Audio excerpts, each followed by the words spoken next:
Goes kind of that way, right? Pretty much. What do you mean all the way? Check. 1, 2. Oh, they want the top over the back row.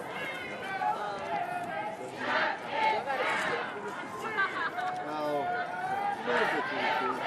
a month from now, you won't be able to see the road that leads in the other tree.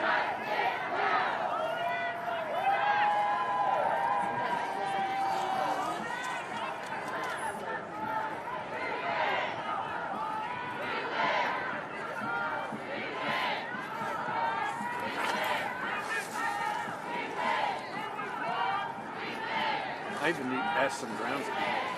Are you on it? Well, I don't know. So don't block I anybody. looked it up, but it doesn't even look, it looks like it's Oh, that'd be all over here. The riser's not tall enough. And the pressure should be on mic level. FYI. Oh, we've seen this 1,000 times. Everybody holds their phone up or their signs and totally blocked. Some people have a taller Yeah.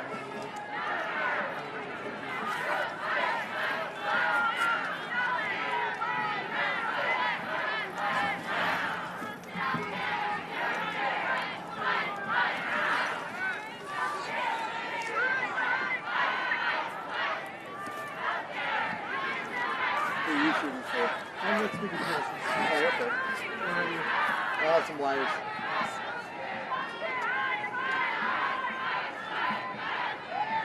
Put some with a 4-inch shield through the grass.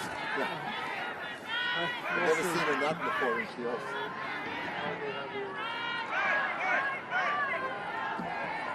Pretty good for someone her age. The most impressive person I've ever met.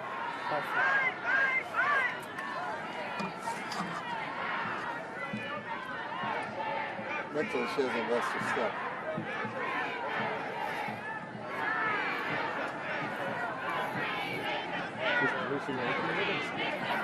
No, she's never speaking to me. Those 4-inch heels? Oh, if I could be close. This is where the malt. I mean, she could probably make it. I wouldn't bet against it. No. As long as it's getting. No, I would. Yeah, that's one. Okay, that's fine. Well, she said compared to trying to keep it count.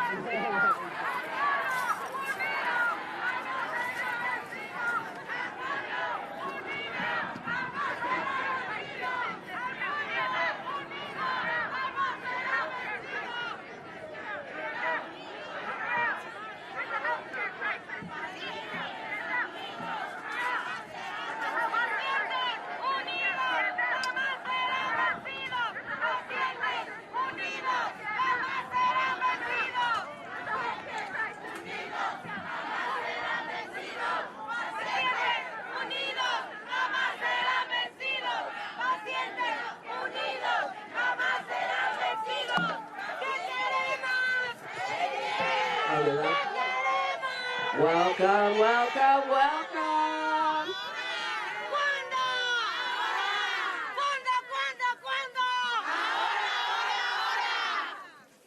Welcome, welcome, welcome. Because when we fight, what happens? We win. When we fight, we win. That's right. Oh, look at all these beautiful people coming in. That's right. We're here because Medicaid saves lives. The people united will never be divided. The people united will never be divided. The people united will never be divided. The people united will never be divided. The people united will never be divided. Come on in, fill it in. Let's go, let's go. Look at all these beautiful people. I want everybody to look at somebody that's next to them and say, thank you for fighting for me.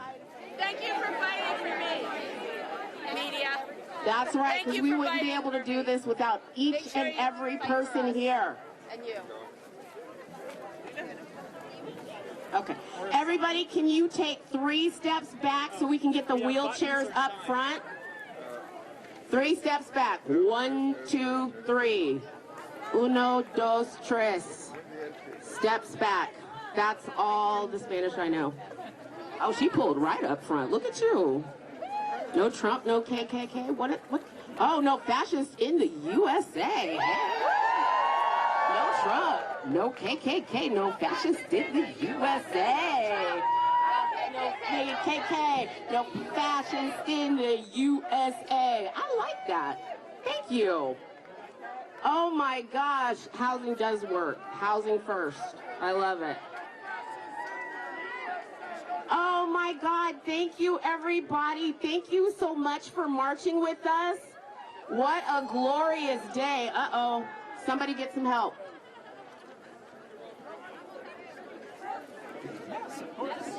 We had a slight accident, but everything's good.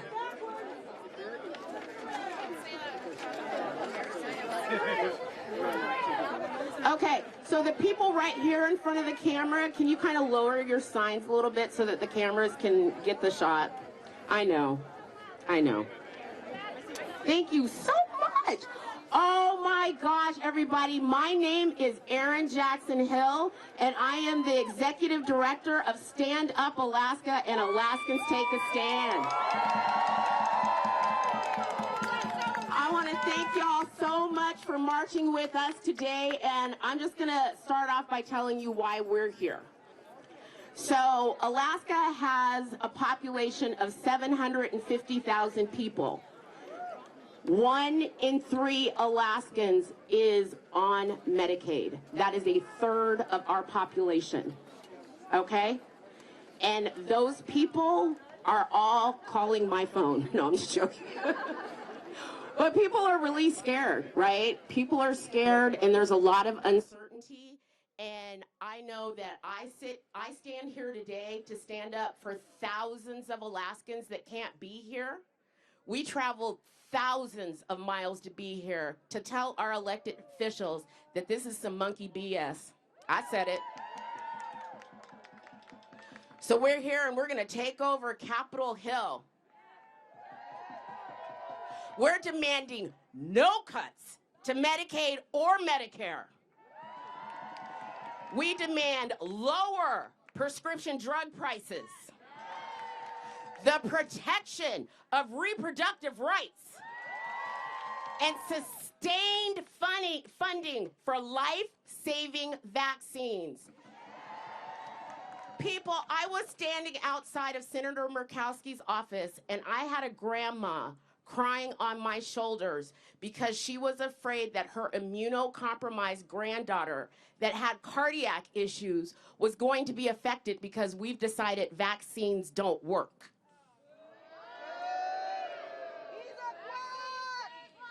Republicans in Congress are trying to cut Medicaid by $880 billion. That is billion with a B. We all know that's not sustainable. That's 80 million Americans that are going to suffer because of their policies. The reason why they want to take away your health care is because they want a massive wealth transfer, right?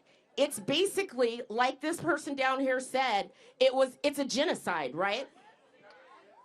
And so the pandemic showed us what is possible, right? We know that we can depend on each other. We know the power of the people, right? And so with that, I would like to introduce somebody that really doesn't need an introduction from me, but I would like to say that this individual is one of the reasons why I'm standing here today, because without the Affordable Care Act, I would be dead. More about that later. So I would like to introduce, are we ready? Speaker Emerita Nancy Pelosi! Woo! Give it up!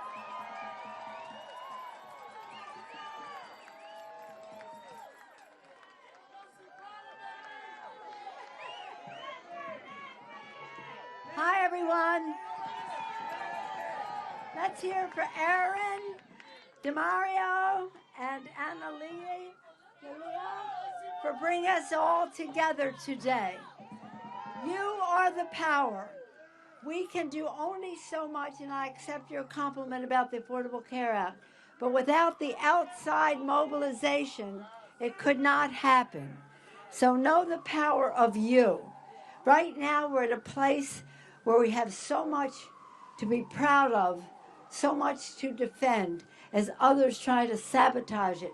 But you know what? We're not going back. We're not going back.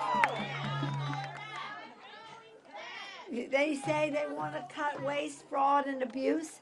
We've always done that. We have oversight. We know what we're doing. Firing half the people at the Department of Education, that's not waste, fraud, and abuse. That's brutal. Remember this. We're here to talk about health care, but nothing brings more money to the national treasury than the education of the American people.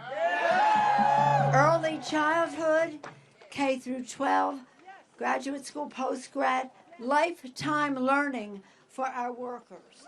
That's what makes America strong. The aspirations of our children realize the greatness of our country. And yet they're cutting half the people, and God knows what else next. But here's the plan. You were there. You were there in 2018.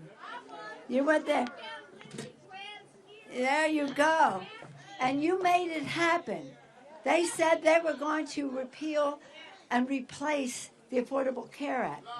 In fact, that guy who's in the White House now said Obamacare sucks.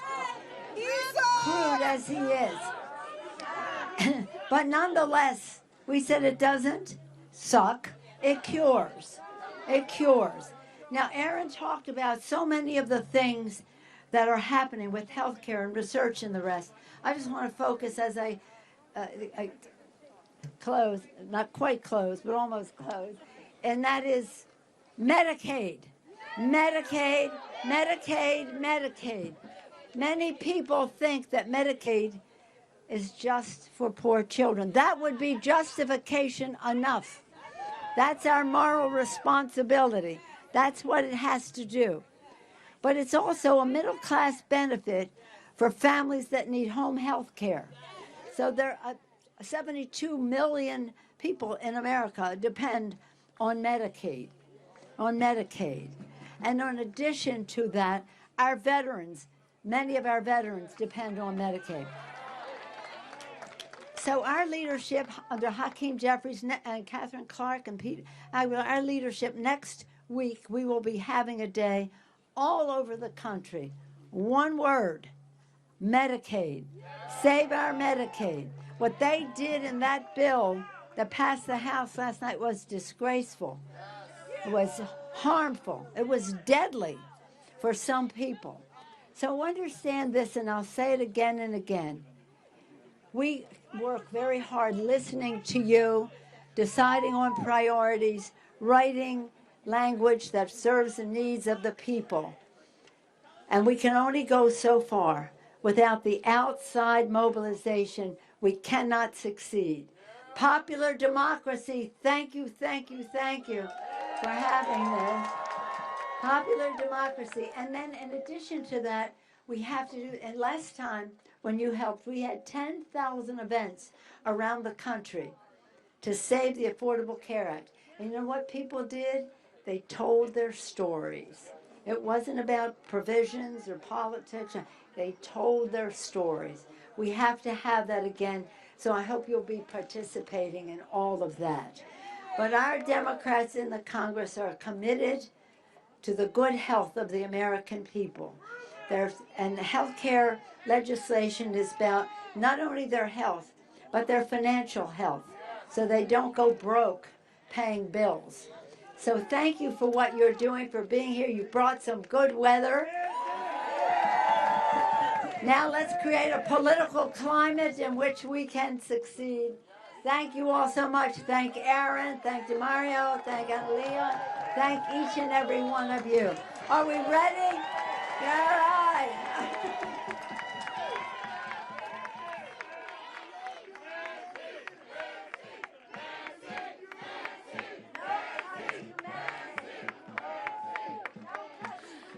No cuts to Medicaid. No cuts to Medicaid. No cuts to Medicaid.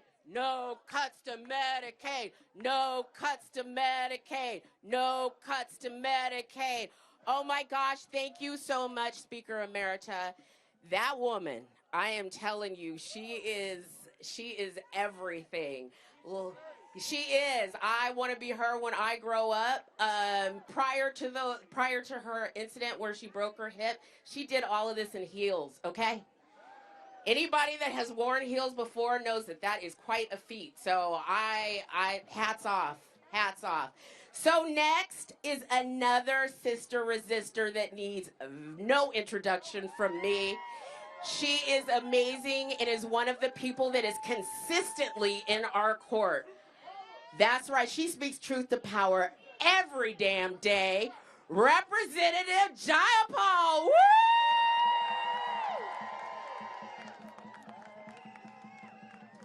Hello, everybody.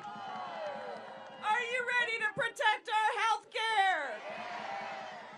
I want to say thank you to all of you for being out there. This is so powerful, and this is a really important moment because we have seen over and over again that Elon Musk, an unelected billionaire, and Donald Trump want the keys so they can strip your Medicaid, your Medicare, your Social Security. They are not even being quiet about it. Elon Musk just called Medicare and Social Security the big one that we need to eliminate. He called it entitlements. These are not entitlements. These are earned benefit programs. And Medicaid is absolutely essential for nursing homes. Just get this, 60% of babies born in Louisiana, Speaker Johnson's home state, those births are paid for by Medicaid.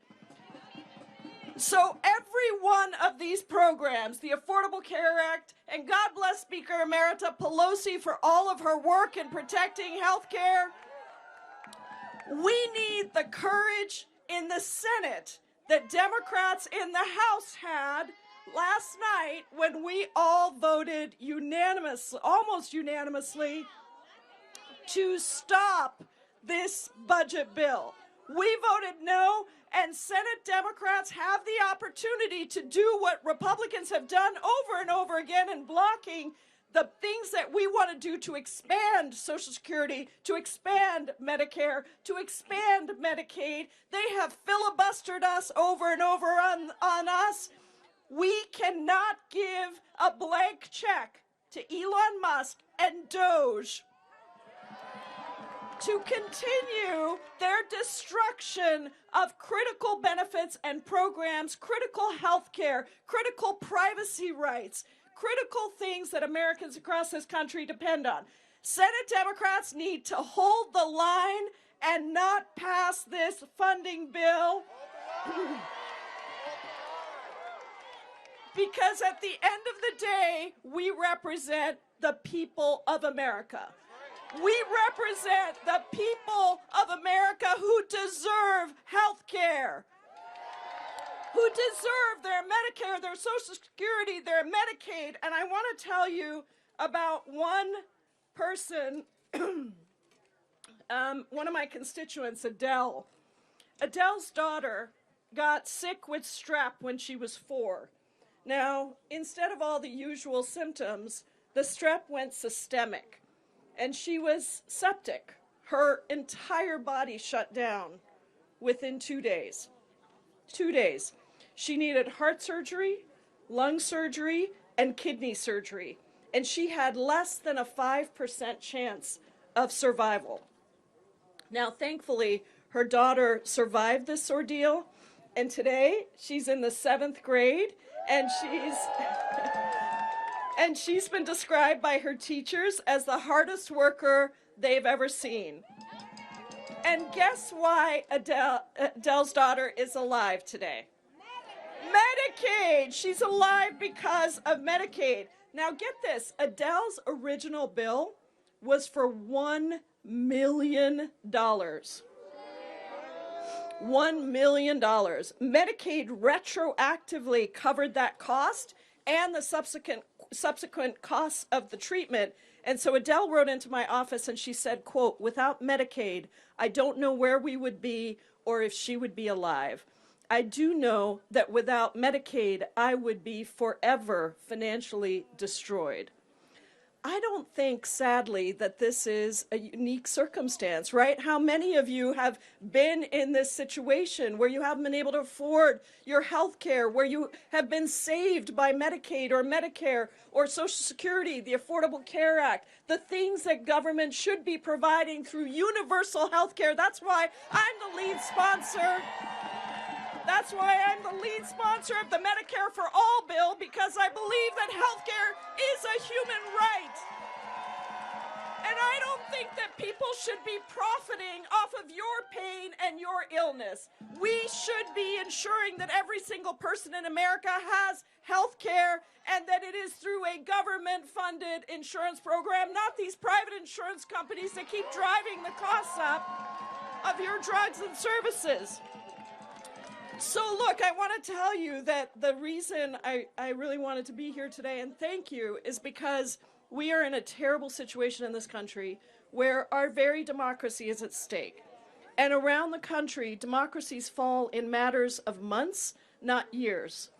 And when you have a dictator, an authoritarian like Donald Trump, and the shadow president, Elon Musk, an unelected billionaire, trying to destroy our democracy, when they don't listen to Congress and the funds that we authorize and appropriate, when they don't listen to the courts and the judicial decisions, then the only possible solution is the people in coordinated organizing, strategic organizing, taking to the streets, making your voices heard, making your stories heard, pushing back on dictators and authoritarians and billionaires who want to steal from you so they can get higher tax breaks for themselves.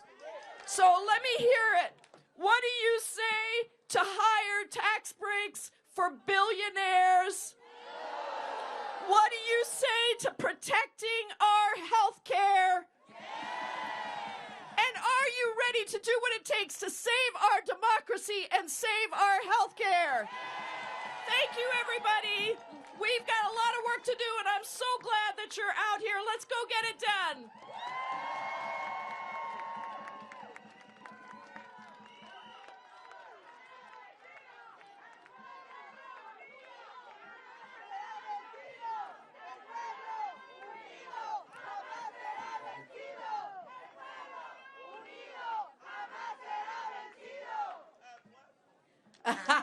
I love that. I love how chants end. It's always awkward. Thank you, Representative Jayapal, a true champion for healthcare and basically for all of us. She's a champion for Americans, right? Let's give it up for Rep. Jayapal one more time. We need to duplicate her, triplicate her, quadruplicate her. All right, so we're going to keep it moving on this beautiful day. And next, we have Alex McGill Johnson from Planned Parenthood Action Fund President and CEO. She needs no other introduction.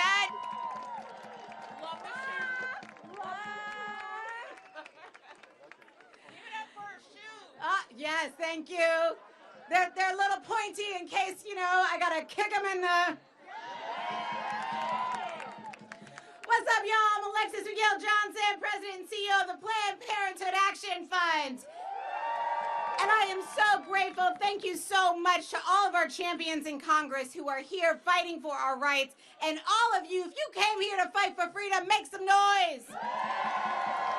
If you came here to fight for your health care, make some noise.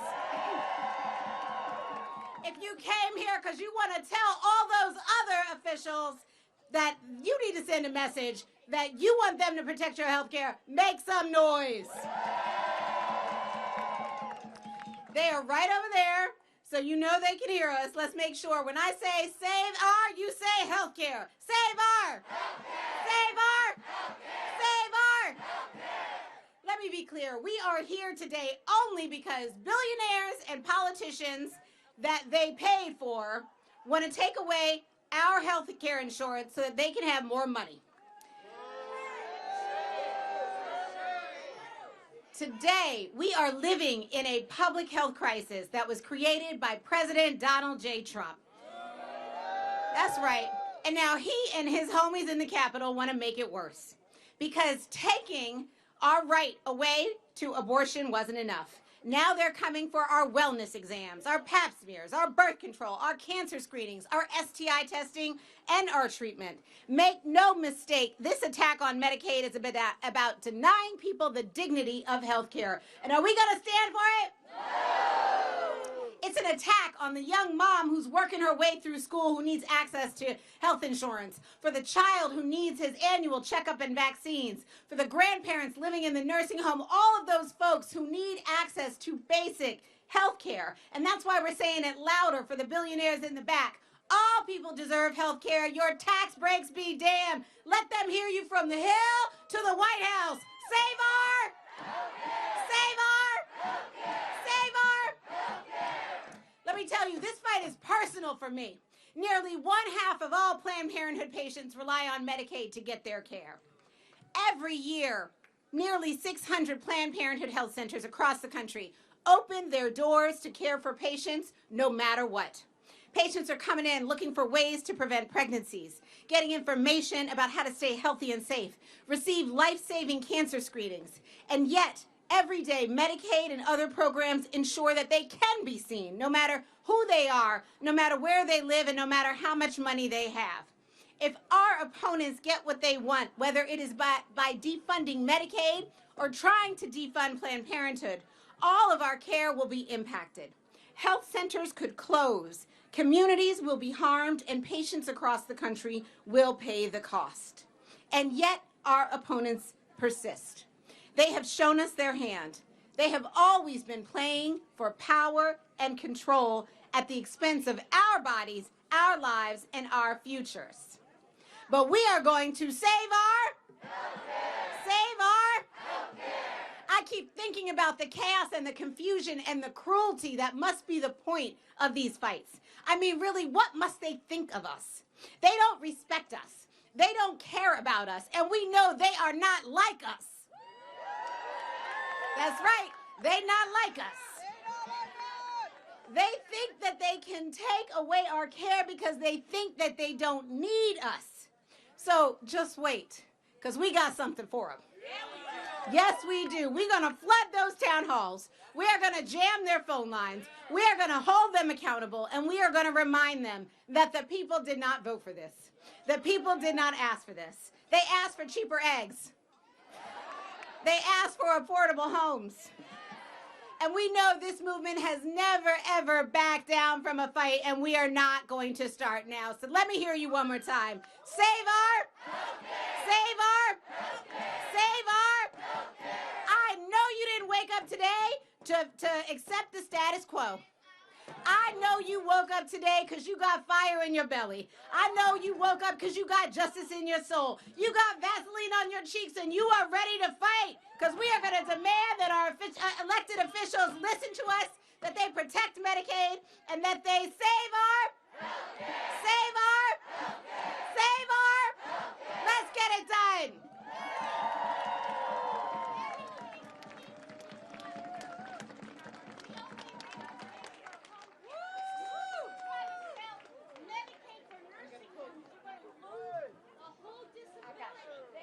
Thank you so much. We appreciate it. Okay, all right. Thank you. I appreciate it. Can we continue on with the program? Ma'am. Yes. Everybody here is fighting for the same thing, ma'am. We all are. Okay. All right. Thank you. So we want to thank everybody for their remarks. Everybody has value 100%. So we appreciate the passion and thank you again. And so thank you, Alexis. I think I introduced you as Alex. I apologize. Next, I have another individual. I can't believe I get to introduce these people I see on TV all the time. a personal hero of mine, Senator Markey.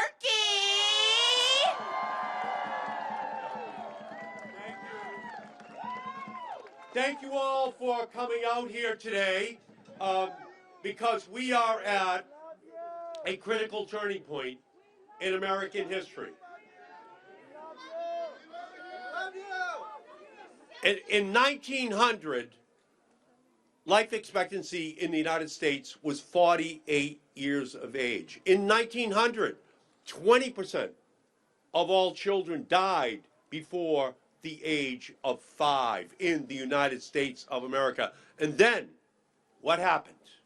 A public health movement began to spend on every family the health care protections which they needed. Vaccines, Medicare, Medicaid, the Affordable Care Act, access to food, access to clean water, access to clean air. And now we've added 30 additional years of life expectancy since the progressive healthcare movement began in our country. That is what the Republicans are fighting to roll back, because they have always harbored an ancient animosity towards all of those programs which they never supported in the first place. They want to cut Medicaid by $800 billion. Right now, 70% of all people in nursing homes are on Medicaid. Half of those people have Alzheimer's. Most of the children born in the United States, it's because of Medicaid funding. 330,000 people in Massachusetts alone are on Medicaid with help for their disabilities. Medicaid is more than a line in the budget. Medicaid is a lifeline for every American family to ensure that they get the help which they need. That is what is on the line. They want to cut $230 billion from SNAP, from food assistance. 50% of all children in the United States at some point in their lives will be on SNAP, will be in need of food assistance. They want to cut $330 billion for Title I, education for poor children in our country. Access for the kids with disabilities in the school across our country. They want to wipe out these programs that have provided the protections for every single family in our country. And they are our victories, and they are coming for our programs which we have fought for, which you have fought for, which generations have fought for. So in just over a few weeks, Donald Trump and Elon Musk have taken a chainsaw to our healthcare system. They want to cut Medicare. They want to cut Medicaid. Why do they want to do that? They are selling out your care to pay for tax breaks for billionaires. Donald Trump, Elon Musk, and their Republican enablers in Congress are pursuing a Make America Sick Again campaign to keep the billionaires rich again, more than they have ever been in our country's history. Their cuts to Medicare, Medicaid, and the Affordable Care Act will make health more expensive. Their work to add work requirements to Medicaid will force Americans to go through more red tape to get their care. And their cuts to community health centers and hospitals mean Americans will need to wait longer for care from providers who are overworked and underpaid. Musk, Trump, and Republicans want to give billionaires more money to spend on luxury trips and vacation homes and private schools and concierge medicine for them. But what is left behind is the rubble of the public health system that has been put in place over the last 100 years for every family. But every dollar they hand out to billionaires is $1 taken away from Medicaid and SNAP and health care and education and housing and veterans health care who have earned it. Social Security, Alzheimer's research, all are going to be slashed. Billionaires get enough support off the backs of Americans already. We need to make sure we fight so everyone else gets it. So on the floor of the Senate, I voted no on Robert F. Kennedy as the Secretary of Health and Human Services. I will vote no on Trump's NIH director. I will vote no on Donald Trump's FDA commissioner. I will vote no on every one of Donald Trump's nominees for everything. I am going to vote no. And I am going to vote no to a funding plan which the Republicans want to put on the Senate floor that will gut the health care programs of this country that serve every single American. I will vote no. And we must make sure that we put the Republicans on record that they are going to try to destroy Medicaid and Medicare and education programs and clean air and clean water and food for kids all across our country. We're going to make them accountable. We're going to make sure that they have to pay the political price. So they think we're knocked down. We are not knocked out. We are up. We're going to fight, and we're going to win. We're going to win. We just have to keep this message out there. We have to make sure that they know that these programs are essential for everyone. The past is just a memory. The future is the hard reality of the poor, the sick, the elderly, the disabled in our society. We have to make sure that a nostalgia for a time that never existed is replaced with the idealism that we need for all of these healthcare programs to be protected. Thank you all so much. You cannot make America great again by making America hate again. We're going to fight them every single step of the way. Thank you all so much. Let's go get them.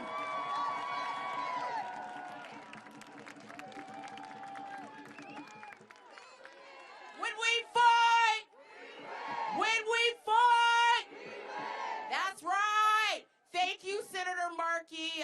Truly an advocate for us. We need more people in Congress like him. So will you consider running? All right. You know what I love?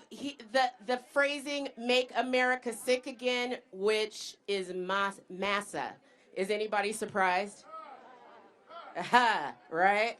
Anyway, okay, so we're moving on. We got a lot of great speakers.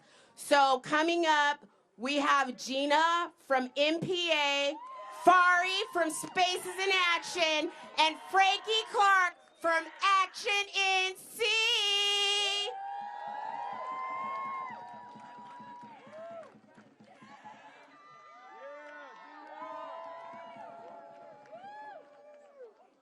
Hey, everyone.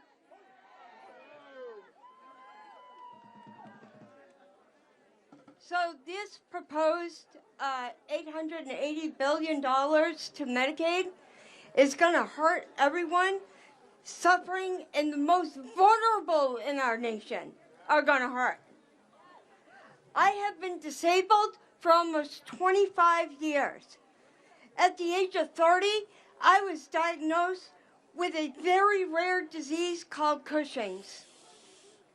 A year later, I had both of my adrenal glands removed. I live with Addison's disease. Without Medicaid, I won't be able to afford to see my doctor. This prevents me from getting my meds prescribed to me. These same medicines are what keep me alive. My access to Medicaid is how I am able to afford these prescriptions. Therefore, having Medicaid is life or death for me. Do what's right for your constituents, because everyone deserves the right to care. Thank you.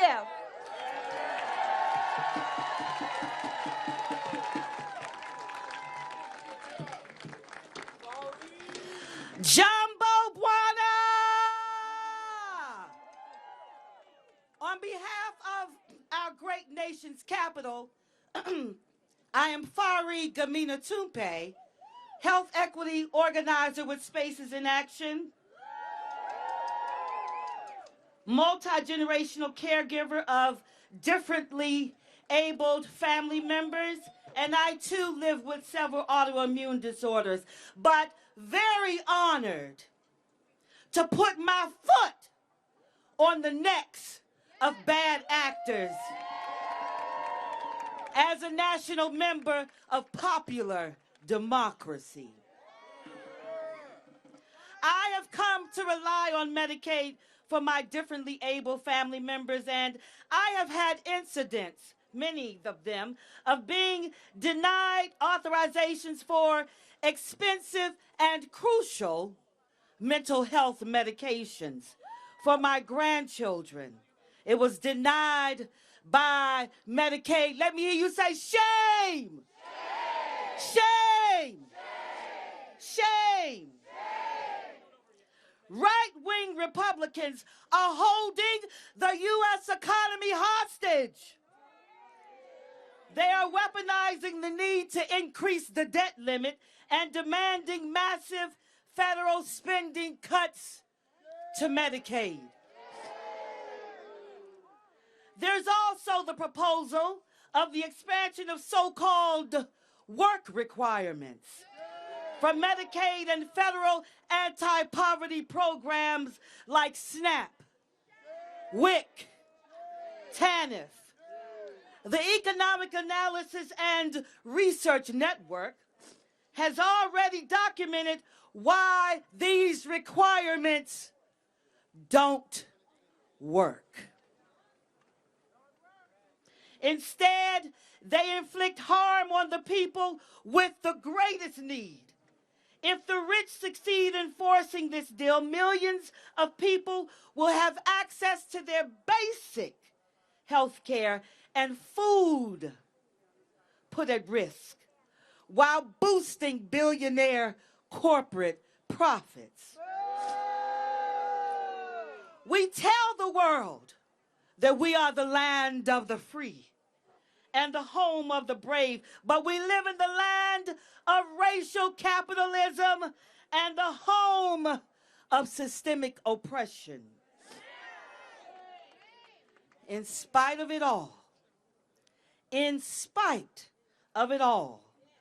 our resilience shines through our souls. People shouldn't be poor because they're sick or sick because they're poor. Because health care is a right and not a privilege. Say health care is a right. Health care is a right. Say health care is a right. Health care is a right. Say it one more time so I can find my spot back on my speech.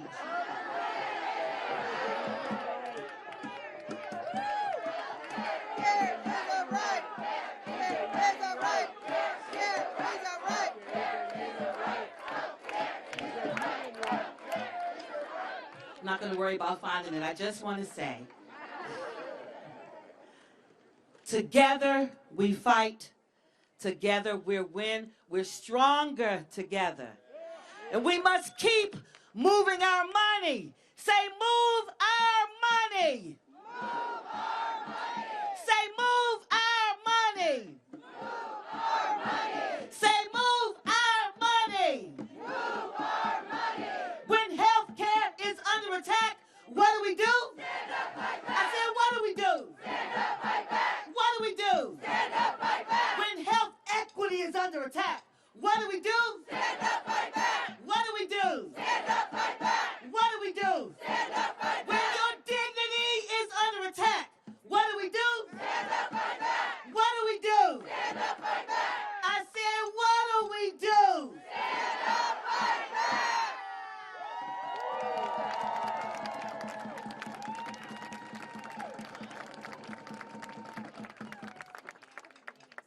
Good afternoon. I said good afternoon, people. Good afternoon. My name is Frankie Clark, and I represent North Carolina Action. senior health care warriors. And they call us healthcare warriors because we've been on the fight for health care in Action, North Carolina. So I'm here today just to tell you my story. I am one of those people who get Medicaid and I get Medicare both. That's because of my income level. It's all based on your money. And so in getting this care, I need Medicaid not to be cut because I need Medicaid to sustain me, to keep me alive and healthy. I am 80 years old and still able to live by myself, to take care of myself, but I have health issues. And my income is not enough to pay private insurance. Okay, because I get the Medicaid, I qualify for Medicaid and Medicare. It provides me because I have glaucoma. It's an eye disease that you get sometimes when you're diabetic and sometimes when you're not diabetic. And so I have to see specialists 3 times a year. And without Medicaid, I wouldn't be able to do it. I'm a diabetic, I have high blood pressure, and all of that. And I need the Medicaid and the Medicare. The Medicare is part of Social Security. So if Social Security get cut, you won't have any medical coverage either. So I get Medicare, but Medicare is not enough, especially if you have vision problems, dental problems, and so the Medicaid supplements, the Medicaid comes in and pays for the care that I need to see the specialist. I need that. And without the Medicaid, if Medicaid get cut, I would be lost. I wouldn't be able to go see my specialist for my eyes. I could go blind. It's not right. It's wrong. It's not right. It's wrong. It's not right. It's wrong. Every human being is entitled to health care. We are supposedly the greatest country in the world. We have a good health care program now that's working. And without the Medicaid supplementing many of the Affordable Health Care Act, many middle-class Americans wouldn't have any health insurance. And because of the rules set up, see, before when the private insurance companies handled it, you couldn't have an existing disease. They could deny you, so you couldn't get any health care anyway. So now at least families all over America can have some health insurance to cover them because of Medicaid. Don't cut the Medicaid because you're killing people. You know what they're doing. You know what they're doing? It's the reverse. I'm not ready. I'm not finished, honey. Listen. Yes, ma'am. Listen. Yeah, you know what it's done. Hey, you gave me the mic. Oh, God. Hey, I'm trying to tell you people, we need to fight as long as you have breath in your body. We need to stand up. You know that because of the denial of the health care, because of the cuts, it's going to hurt so many millions and millions of people. One of every 6 person in America needs Medicaid, and they depend on it. And the thing about it is that it crosses all racial, cultural, nationality lines. It's about class. They want to divide, and what they're doing is they're doing the reverse of Robin Hood. They're robbing from the poor to give to the rich. They're robbing from the poor to give to the rich. Do not cut our Medicaid. Do not mess with our affordable health care. I'm telling you, Almighty God, see you.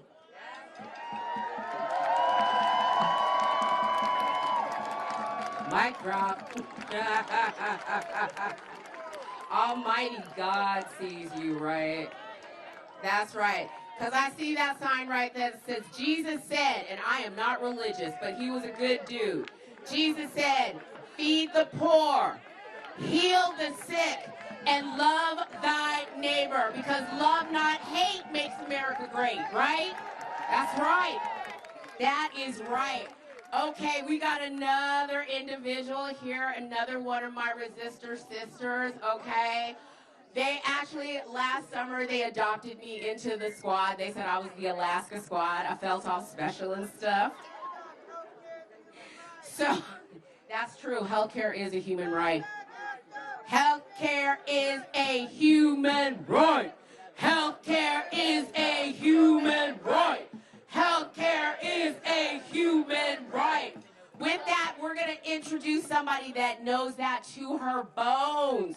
Representative Rashida Tlaib.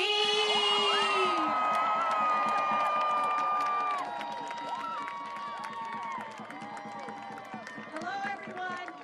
So I'm the proud founder of the Congressional Mamas Caucus. And I know with Medicaid, it means life or death for mothers giving birth. We know that for many, many of our children, from the prenatal care to the post-birth care is incredibly important. But here we are right here where Republicans want to ram through not millions, but $4.5 trillion in tax cuts for billionaires and powerful corporations. You know, corporate greed kills. It is a disease in our country. It is obvious to me that they prefer to, again, put profits before people. And in order to pay for these tax breaks, later giving away our money, they want to rip health care away from millions of our families. It is shameful.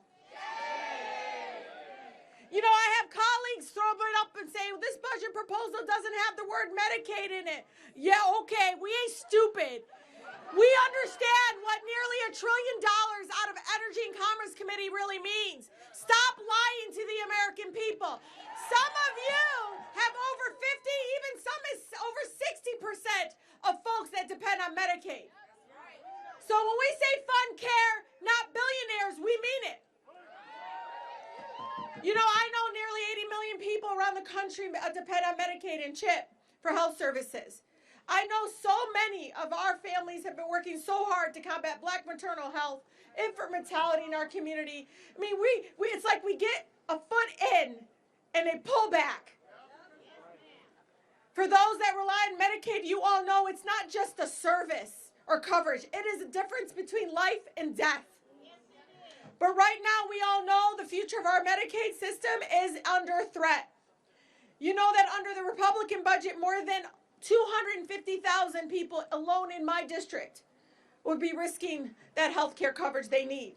You know, they act like we plan to get sick. Really, they act like we're just sitting around here and we're like sponging up. What are you talking about?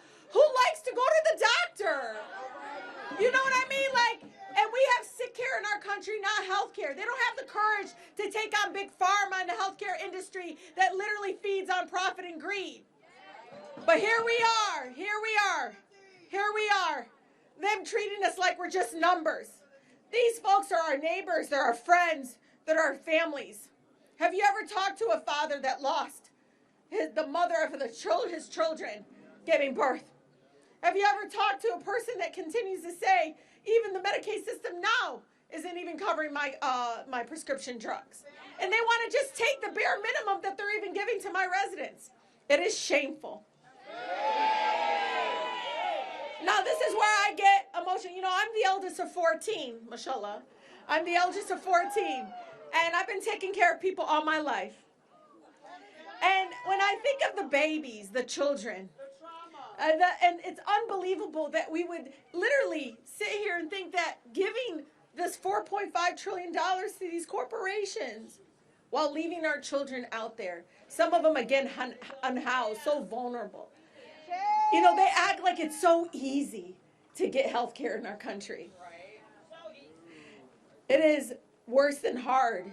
It is unbelievably immoral and inhumane, our system here. And here they are trying to fund billionaires, not care. Now, I want you all to make no mistake. This is an American issue. I can tell you every corner, every congressional district has folks right now that are on Medicaid that will be hurt. Even a minor cut. Do you understand? Even a minor change is going to, again, matter of life and death.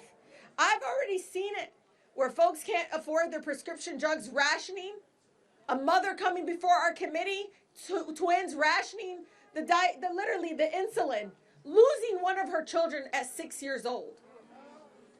How does a mother live after that? But they do their best. You know this. Many tell me I'm doing my best. And here they are, again, choosing the billionaires and the corporations before the people that they're supposed to represent. We must continue to raise our voices. I remind people, I come from the most beautiful, blackest city in the country, the city of Detroit. And every corner, I kid you not, every corner, if you feel down, come to my city. You'll leave wanting to just come up here with so much strength. Every corner of my district is a reminder of this.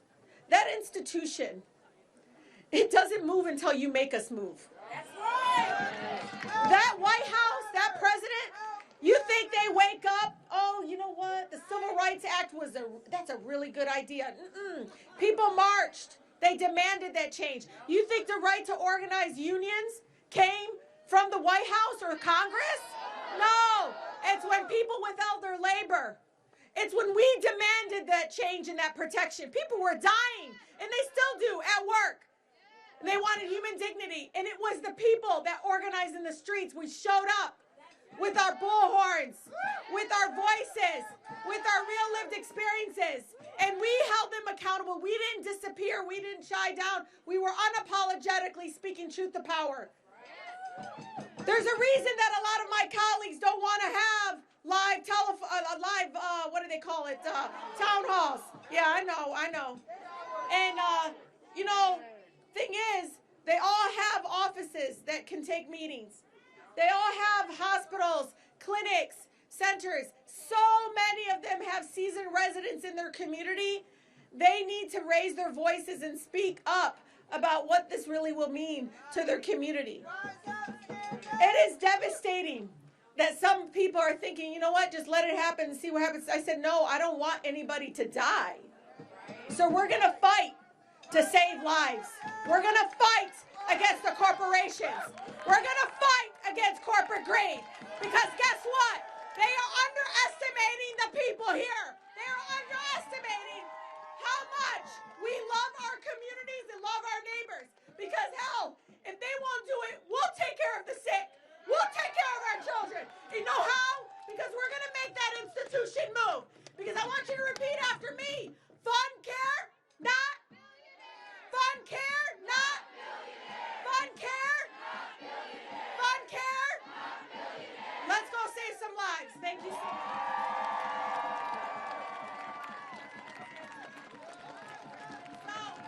I don't know about you all, and for my seasoned residents here, how many of you have been doing selfies? We're about to do a little selfie with you all. Is that okay? A little Aussie. You ready? Ready?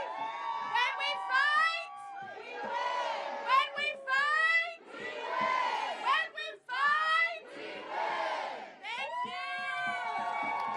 Thank you. You know what, y'all? That is right. Stand up. Fight back.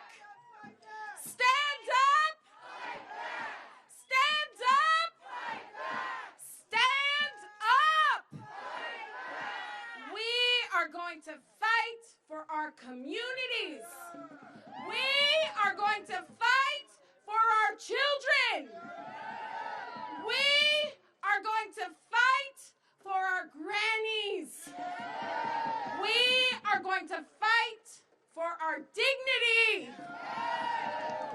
Y'all, today is not the stand that we take today is critical and important.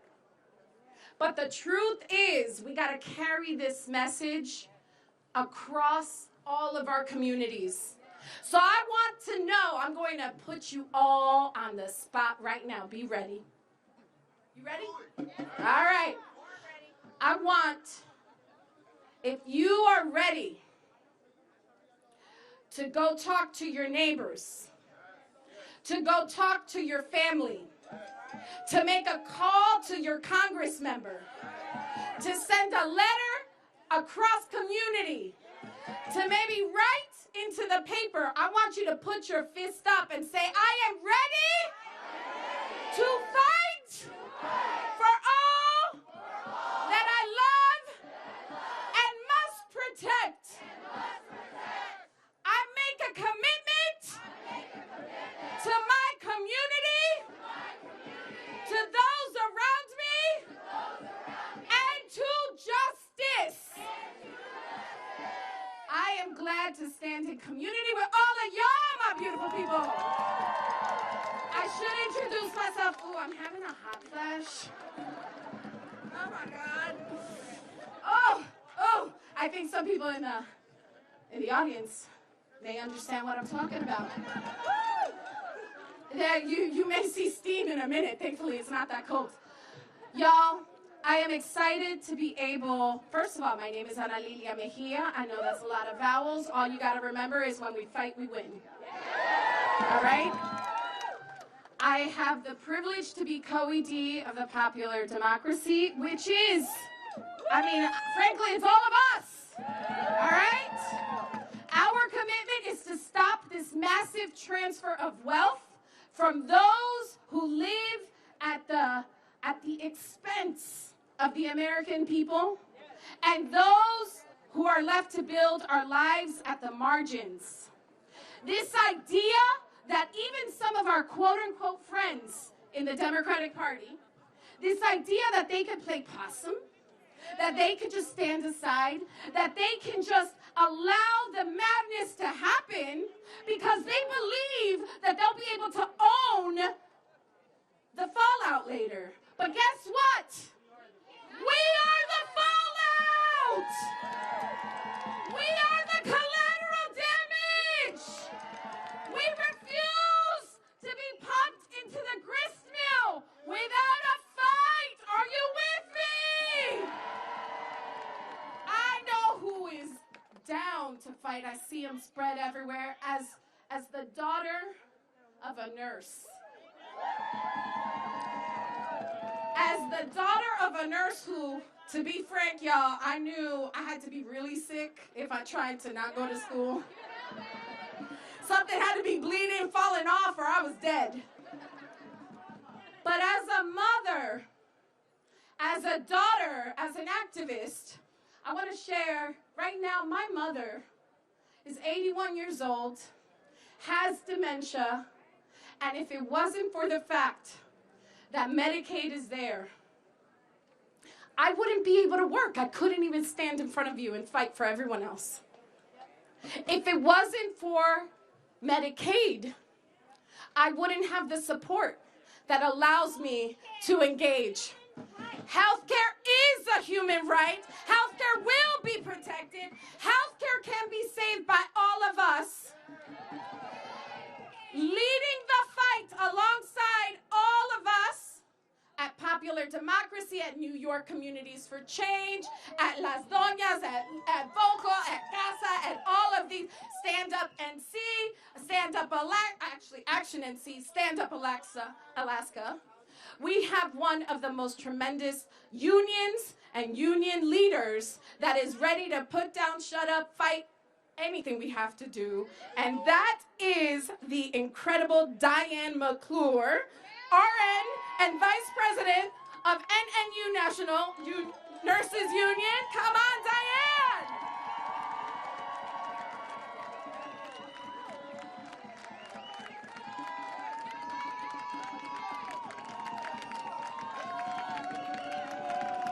Good afternoon to my fellow champions for healthcare justice. Good to see you all here today. My name is Diane McClure. I'm a registered nurse and proud Vice President of National Nurses United, which is the largest union for registered nurses in the country. As a union nurse, I have long fought for Medicare for all, because we know nurses know that healthcare is a human right. As nurses, we see the consequences of our broken, profit-driven healthcare system every day. Our hearts break for the patients who have suffered without care because of high costs or denials by insurance companies, whose only interest actually is their own bottom line, right? As we continue to fight for Medicare for all, we are standing up today to protect one of the country's most critical public health care programs, and that is Medicaid. Medicaid is fundamental to the survival of 72 million Americans, 20% of the country's population. Look around you. That's 1 in 5 people. But the administration's cruel. Only in for themselves. It's literally ready to steal billions from the poor to give to the rich, as they demand to cut, let's hear it again, $880 billion for Medicaid to pay for a tax cut for billionaires. Shame! This is a knife in the back for people across the country, the biggest city to the quietest back road. We know what these cuts would mean. Elderly and disabled people would be robbed of the support services they need to survive. That's right. Millions could lose their ability to get anything but emergency care. Without Medicaid, we know patients won't get the preventative care they need either. Instead, they'll wait until their disease worsens, as we all know, before seeking emergency care, leading to serious illness and more unnecessary and preventable deaths. The cuts will touch us all. As the number of uninsured people skyrockets, so would wait times in already overcrowded emergency rooms. Our existing healthcare system will be incapacitated, much like what we saw during COVID, or even worse. Medicare represents nearly 20% of the spending on healthcare in the U.S. It provides critical funding to rural hospitals, public facilities, and safety net hospitals. Cuts to Medicaid would lead to more hospital closures and serious economic hardships for communities where healthcare is a major driver of the economy as well. We know Black and brown communities would disproportionately suffer the burden of these cuts and closures. We know the billionaire class is trying to silence us and degrade us and vulnerable people who might stand with us in this fight. But we are not going to let that happen. We know the fight for justice is a practice and not a destination. And we are using our collective power to put that into practice today. Working together and using the collective power of our unions, the workers, and the people is the only way to confront these assaults on our communities. I call on all of you to join me in the fight against the attack on us all.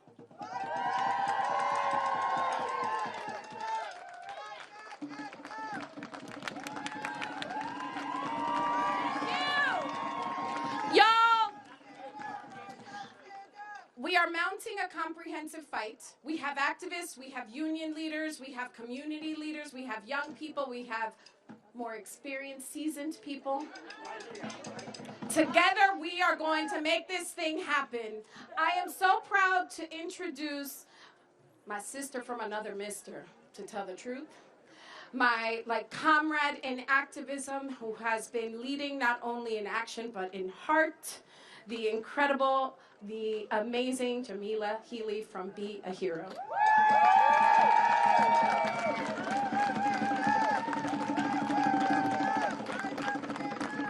That's right. That's right. Yep. Absolutely. Absolutely. Yeah. I'm Jamila Headley. I lead Be a Hero. And we're a movement of patients across the country fighting for guaranteed health care for everyone, the guaranteed health care we deserve. Over the last few weeks, people across the country have been writing to us to tell us what's at stake for them in this fight. I want to share some of those stories. Patricia in Delaware said, my son would lose his day program, which would cause him to lose his nonprofit residential program. I cannot physically care for my 6'2", 240-pound son. It would be utter despair. This must not happen. Alice in Texas said, Medicaid cuts will kill me. Without medication, I would be unable to go on. The pain and depression would overwhelm me. Please don't let this happen. Donna in California said Medicaid cuts would mean my adult son would have to go without his psychiatric medicines and would be unable to work. He has been near suicidal for decades, and I worry that the loss of Medicaid would cause him to entirely give up hope. Sally in Oregon, my sister who has cancer and needs monthly infusions as her post-chemotherapy care would no longer get this treatment plan and would die. I want to tell you today what I would like to say to Patricia and to Alice and to Dana and to Sally. This, I know, it's outrageous and it's scary. $880 billion in cuts to Medicaid that the Republicans are proposing. But here's the truth. They have picked the wrong fight.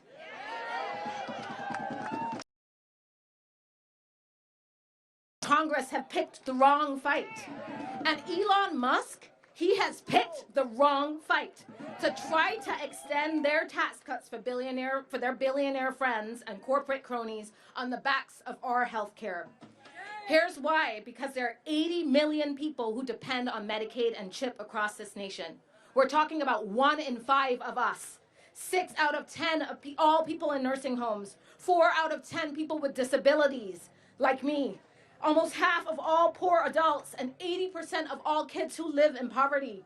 4 out of 10 of all of our babies born in this country are born because they have Medicaid or able to be, given birth in safe settings because they have Medicaid. All of these lives are at stake. Without Medicaid, millions will not get the care they need. People will forgo going to a doctor. Hundreds of thousands of people won't be able to get the home care that they need to stay with their loved ones and to be in the communities with people that they love. People will not be able to take medications they need. If people do go and get the care they need, many will face bankruptcy and the cruelty of a bad credit score. But it's not just the people who are on Medicaid, who benefit from Medicaid, who are going to be harmed. Without Medicaid, 12 million people on Medicare won't be able to afford the care they need. Already struggling hospitals all over this country, particularly in rural areas, will begin to close. If these cuts go through, we will see community health centers shuttered all over our country. Cutting Medicaid is going to devastate all of us. Elon Musk referred to people who use public benefits like Medicaid as the parasite class. Boo. But he is the parasite. He is the one who has taken more than $38 billion of our taxpayer money to help build his businesses at Tesla and SpaceX. We know what he cares about most. He cares about his pocketbook. And now he and Trump are trying to pick our pockets, the pockets of millions of Americans, our state government's pockets, by trying to cut Medicaid. They're picking on Medicaid because they underestimate us. They underestimate the potency of our pain. This isn't the first time that they've done this. This isn't the first time they've underestimated us. In 2017, when Trump tried to hitch cutting the ACA to his tax bill, they underestimated us. And we came together and we fought. We showed up like we are in DC today, and we saved the ACA. And then the next year in 2018, we took all of that fury, all of that pain, and in congressional districts around the country, we won back power in the House and kicked some of those spineless Republicans out of office. But here's the good news. Musk might be the richest person in the world, but this country only has 800 billionaires. There are tens of millions more of us. We outnumber them. And this is our power. This fight will be hard, y'all. It's going to be exhausting. But we can win. We can win. Back in 2017, my comrade Adi Barkan would often lead folks in a mic check. I've been thinking about him a lot these days. I want to lead you in that same chant today. So are you with me? You're gonna do mic check. Mic check. Mic check. We are here to fight for this country that we love. Because we are stronger together. Because we are braver together. Because we are louder together. I believe that we will win. I believe that we will win. I believe that we will win. I believe that we will win. I believe that we will win. I believe that we will win. I believe that we will win. That's right. I also believe that we will win, and we are going to win. Got it. See, this is community always looking out, always looking out. We will win through the efforts of every single one of us, our allies, and our community. I am proud to yet again introduce another set of allies that are down to stand up, fight back, and in recognition that health care is not just an issue of health care. Health care and the ability to access quality care, affordable care, responsible care. All of that has an impact on our housing, on our economic security, on our ability to parent, on our ability to care. And so we have two organizations that are at the forefront of this intersection, ready to stand with us. I am glad to introduce Nicole Jorvik from Caring Across Generations and Dr. Vate, forgive me, Dr. P, Vate P, from Housing Works. Come on, fearless leaders! Thank you. So yes, I am Vati Poitvien, for Dr. P for everyone. I am here in front of you as a physician. I'm a physician in the community healthcare, and I have decades of experience seeing the power that Medicaid has to transform lives and to provide life-saving services for millions of Americans, as we heard today, but for many of my patients, Medicaid is a lifeline for us. She saved my life! Yeah, I hope I did. So I'm here today to represent the voices of my patients because our lifeline is under attack. I'm here today to speak for Ron. Ron is 24 years old. Last month he got diagnosed with HIV. Ron left my clinic with life-saving medication thanks to Medicaid. And Ron went from despair to hope. I'm here to talk about Liz. Liz is 50 years old. She's beautiful. She lost her healthcare coverage when she lost a job. And she lost her job because she could no longer work. She was developing paralysis. But guess what? Medicaid stepped in, and Liz got the diagnosis and the treatment she needed. And now Liz is better. You see, because those cuts, and we heard it the whole day, they're not numbers on a spreadsheet. They are people. They are lives. These numbers are women that will lose prenatal care. They are children that will lose their immunization. Wait a second. They are seniors that are going to lose their care. They are veterans that are going to lose their care after fighting for this country. These cuts are cruel. They are cruel and immoral because it is immoral to force people to choose between food and medication. It is cruel to force people to not get the care they need. But I'm going to tell you what, this is not the worst with those cuts. They are, and listen to that, fiscally stupid. They are fiscally reckless. They are fiscally foolish because Medicaid provides preventative care. And when you cut it, what happens is that people with preventable condition gets into the emergency room, and all you do is pushes up to the hospital. So there is no real saving. It's just cruelty, and we will not take it. Let's say no to the cuts, no to cuts to Medicaid. In the name of the people we serve and the people we love, we will push this. Thank you.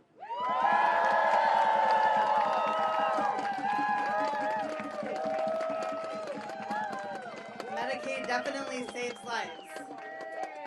My name is Nicole Jorwick. I am the Chief Program Officer for Caring Across Generations. We work on behalf of family caregivers, care workers, disabled people, and older adults to change the way that we support and value care and caregiving. And this includes why I'm here today. At the center, we have to protect Medicaid. Unfortunately, Medicaid needs protection right now because some members of Congress, President Trump, and the used car salesman Elon Musk are attempting a reverse Robin Hood right before our eyes, trying to steal money that provides health care and so much more to give that money to the rich, not on our watch. Medicaid matters. Medicaid is a health care program providing coverage to over 80 million people, as you've heard. It supports a wide variety of people, from people with disabilities, older adults, pregnant people, children, and people with low incomes, and is essential to the well-being for people at every stage of life. While Medicaid is primarily a health insurance program, it is so much more than that. Medicaid is an education program. Do you know that Medicaid funds the vast majority of supports and services and therapies for disabled children in school? Medicaid is the long-term care system in this country. That's right, Medicaid, not Medicare, is the main funder for access for aging and disabled people to live in their homes and communities. Medicaid is also a workforce program. Medicaid pays for the wages of 70% of direct care workers. Medicaid is also a state funding source. Medicaid accounts for one third of the federal dollars that's going into every single state budget. Medicaid is all of these things, and yet it remains a target for the massive cuts that you've heard about. At least $880 billion, thanks to the budget resolution that passed the House a couple weeks ago. We must fight back. If not, millions will lose coverage. Waiting lists for desperately needed home and community-based services for disabled and aging adults will grow longer. They are already at 700,000 people. Those are going to exponentially grow if we have these cuts to Medicaid. My brother Chris is my favorite Medicaid beneficiary. He's 35 and has autism. His services have been the reason that I will always find happy to have Senator Sanders take the seat.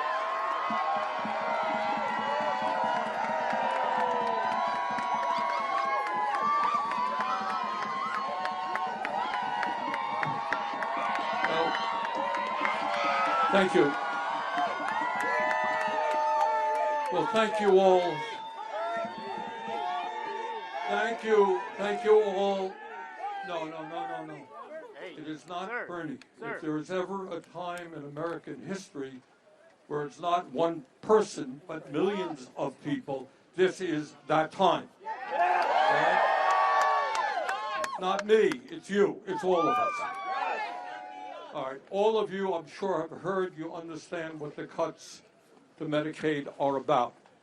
If you cut $880 billion from Medicaid, that means millions of children in this country will lose the health care that they have, including some of the most vulnerable kids in our nation.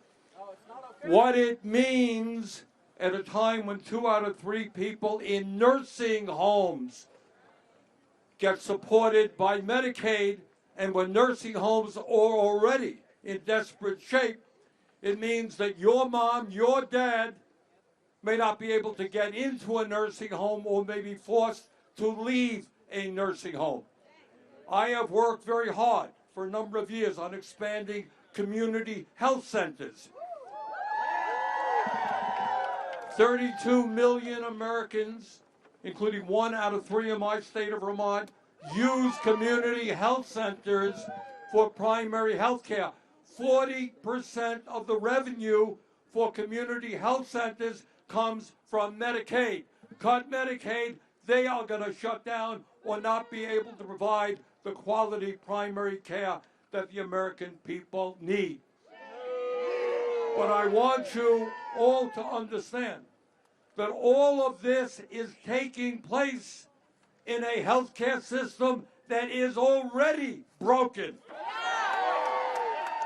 Our job is not just to oppose these horrendous cuts to Medicaid, it's to fight to do what every other major country does. Understand healthcare is a human right, healthcare for all. So we look forward to working with you to pass a Medicare for all piece of legislation.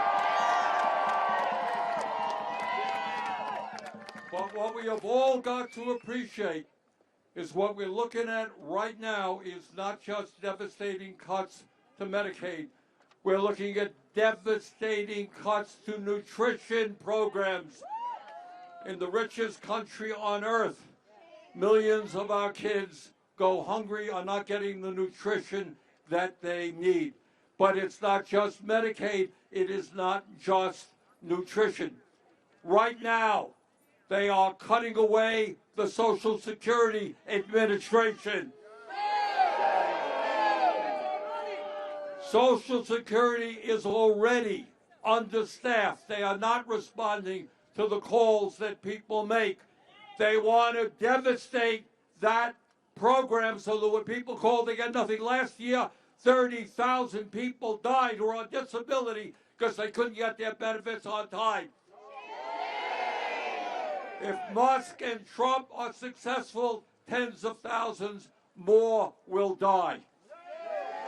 But it's not just Social Security and Medicaid and nutrition. It's the Veterans Administration. These are the people who put their lives on the line to defend this country. They want to fire 80,000 employees at the VA. Now, I don't care what your politics may be. But all over this country, people are sick and tired of seeing the richest guy on earth decimate the federal government and programs that working class people desperately need. Our job in every way that we can is to stop Trumpism and to fight for an agenda that works for all Americans, not just the billionaire class. So brothers and sisters, this is a pivotal moment in American history. We're in it right now. And I've been all over the country, and I believe that no matter what people's politics are, conservative, progressive, independent, Democrat, Republican, people do not want to see Elon Musk running the United States government. So let us stand together. Let's oppose Trumpism. Let's fight for a government and an economy that works for all of us, not just the 1%. Thank you all.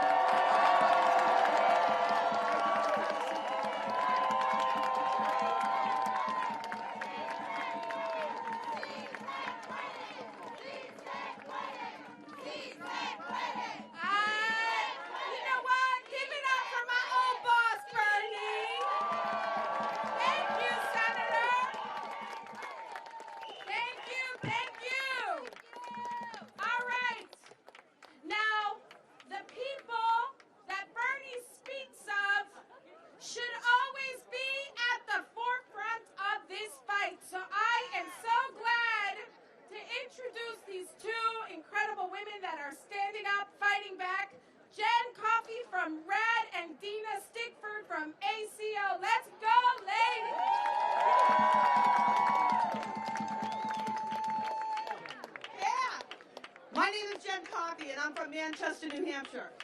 I was a fully functioning EMT before breast cancer. I helped administer care, but I never imagined being on this side of the bed.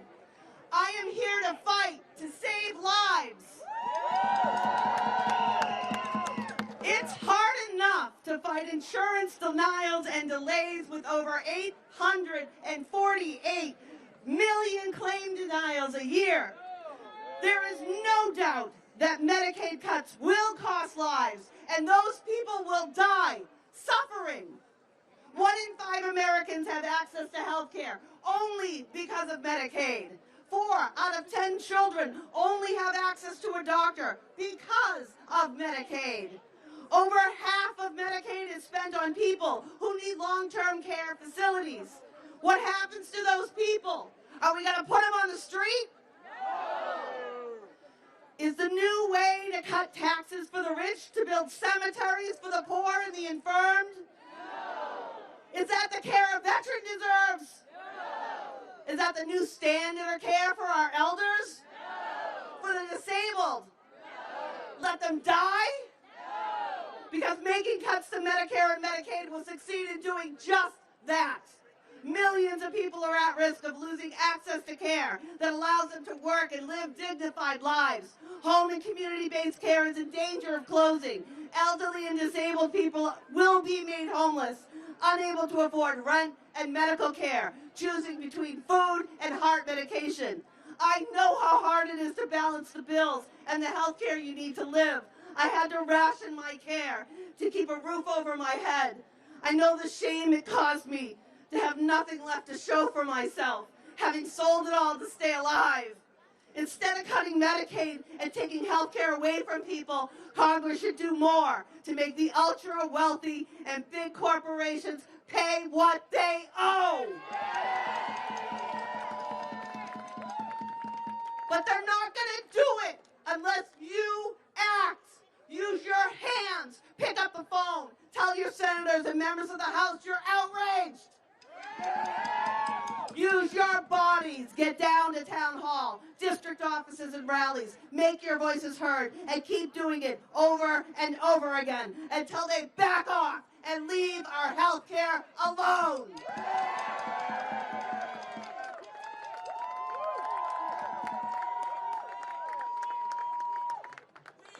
Hi, I'm Dina Stickford, and I'm from ACO, American Community Organizations. I am a leader. Thank you. I'm here to speak about Medicaid. We're very concerned about this. Can you imagine people losing their medical benefits? They would not be able to get the doctor care, therapy care. They would not be able to get their medications, surgeries, oxygen home care. We're asking that the Congress take in consideration to not vote for cutting Medicare. There are over 88,000 people that are fixing to get cut off of this, and it's very concerning to me. Just think about what's fixing to happen. All our crime rates are fixing to go up. People are going to start self-medicating, and we know what's happening on these streets. People are going to drop. And also, we would like to, I got a little something written down here. We're going to make our voices heard. Any calling on Congress and the Trump administration, and we want them to vote no to cut Medicaid. For me and the millions of Americans, other people who depend on Medicaid to survive. Thank you.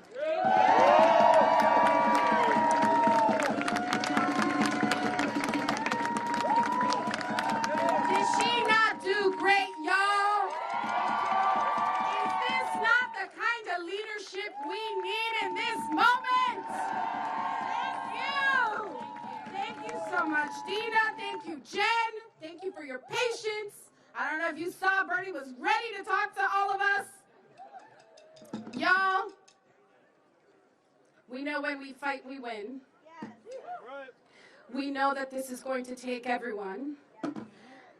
I need to ask you to not only join the fight in this moment, but stay connected. So please take out your phone. It's not to take a picture of me, although you should take a picture of the beautiful day and how you are the most powerful people in America. But I'm going to ask that you please take out your phone and text the word CARE, C-A-R-E, to the number 2543. I'm missing a number, I am certain. Thank you. My Check. We will text care to the number 25463. Thank you for the correction. You're welcome. Team, colleagues, activists, I am proud to have us close out with the incredible Rachel Fox, who is leading on healthcare access, and the incredible Rob Weissman from Public Citizen. Bring it, y'all.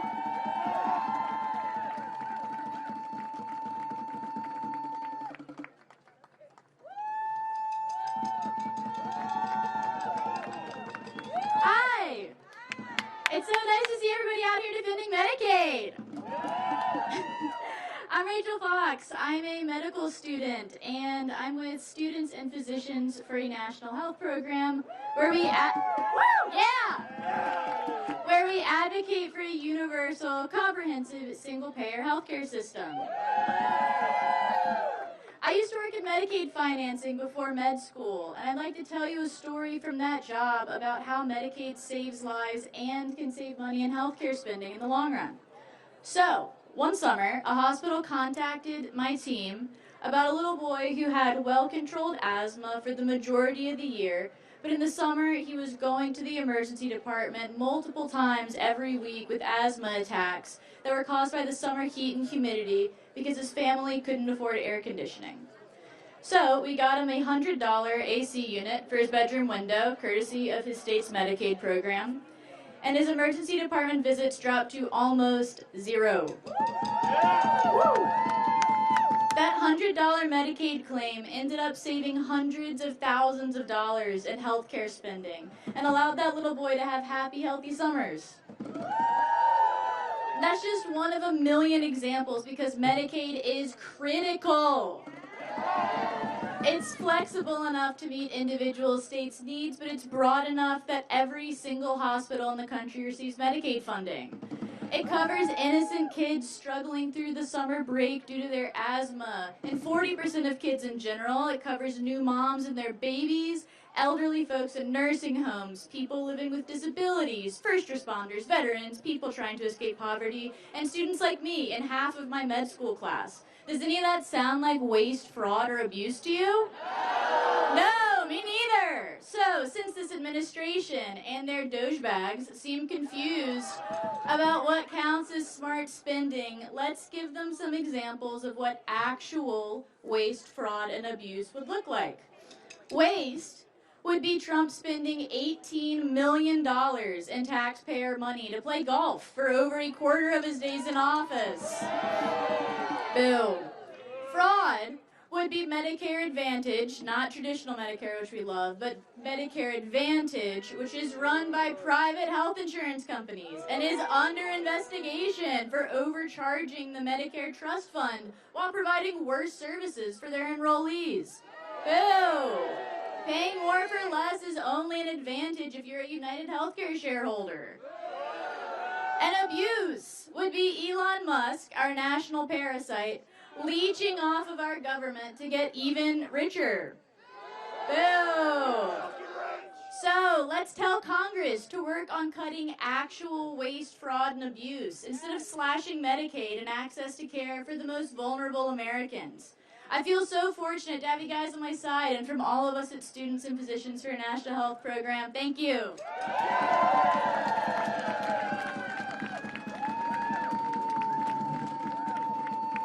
Get a little louder for Rachel. Brothers and sisters, we need to finish up here strong. Can I ask you to get a little closer? Come a little closer. If you're over there, come on in. Come on in. We're going to finish up strong. We got to be strong. We're a united movement. Come on in. Come on in closer. Come on in closer. If you're over there, come on in. Step close. Step close. Step close. Come on. Here we go. Here we go. All right? They're talking. Elon Musk, Donald Trump are big on efficiency. I wanted to say a few words about efficiency. Efficiency is a good thing. It's not the most important thing. When it comes to healthcare, the most important thing is that healthcare is a right. But efficiency is good. efficiency is good. When you cut spending on HIV and TB and malaria in the developing world, it's not efficient. You're going to lead to more diseases that will come back here. It's not efficient. But more important, it's not right. It's not efficient, but it's not right. If you spread disinformation about vaccines, it's not efficient because vaccines are the most efficient healthcare innovation. It's not efficient, but more important, it's not right. If you cut spending on our health research institutions, it's not efficient. You're mindlessly stupid. It's not efficient, but more important, it's not right. And my friends, if you cut spending on Medicaid, it is not efficient. Speaker after speaker, Rachel and others have just explained the spending that Medicaid does saves us money. So it's not efficient if you cut Medicaid. But most important, it's not right. But as Bernie was telling us, it's not just about what they want to do. It's the system we have right now. The privatized Medicare system we have, so-called Medicare disadvantage, that costs us $100 billion a year. $100 billion a year in waste. That is not efficient. But more important, it's not right. When the drug companies overcharge us with their patent price gouging that costs the country, taxpayers, consumers, at least $200 billion a year. At least $200 billion a year. That's not efficient, but more important, it's not right. And it's not right because not just do we pay too much, people can't get life-saving drugs they need. It's not right. Well, I'll tell you what else. Efficiency is not just about saving money. Efficiency is about spending your money smartly. So if you make an investment and it pays off, that's an efficient investment.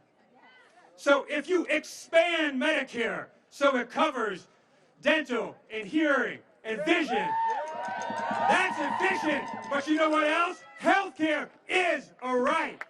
And if you go beyond that, not just shoring up Medicaid, not just making Medicare stronger, but doing what we all know needs to be done, make Medicare available to all so that we have expanded and improved Medicare for all. It is efficient, but most important, healthcare is a right. Healthcare is a right. Healthcare is a right. Healthcare is a right. When we come together like this, we build the power. We are going to beat this Medicaid cut. We are going to beat this Medicaid cut, but that is not enough. We are building the power and the momentum, not just to stop their cuts, but to make sure that we live in a country where finally health care is a right. Thank you, brothers and sisters.